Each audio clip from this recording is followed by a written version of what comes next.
الحمدللہ وحدہ لا شریک لہ والصلاۃ والسلام علی من لا نبی بعدہ۔ قربانی کے جانور کو جس طرح مرد ذبح کر سکتا ہے عورت بھی کر سکتی ہے۔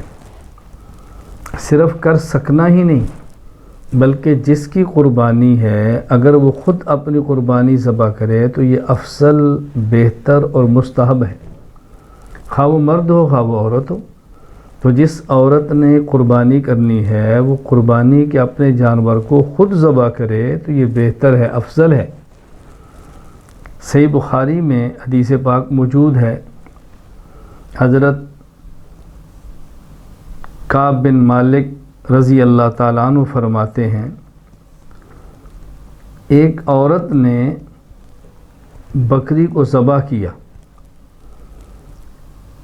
تو حضور اکرم صلی اللہ علیہ وسلم سے اس کے بارے میں پوچھا گیا، ان امرأۃ ذبحت شاۃ بحجر فسئل النبی صلی اللہ علیہ وسلم عن ذلک فامر باکلها، تو آپ نے حکم دیا کہ اس کو کھا لیا جائے، آپ نے اجازت دی کہ اس کو کھا لو۔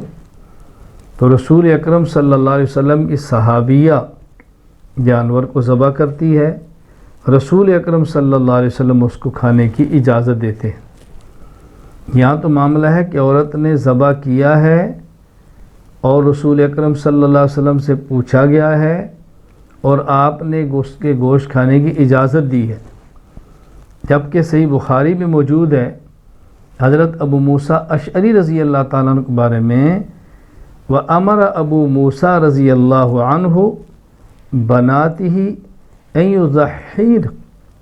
یضحین بایدیہن، حضرت ابو موسیٰ اشعری رضی اللہ تعالیٰ عنہ اپنی بیٹیوں کو حکم فرمایا کرتے کہ وہ اپنے ہاتھ سے ذبح کریں۔ صحابی کا اپنی بیٹیوں کو حکم دینا، سبحان اللہ، اس سے بڑھ کر اور دلیل کیا ہو سکتی ہے؟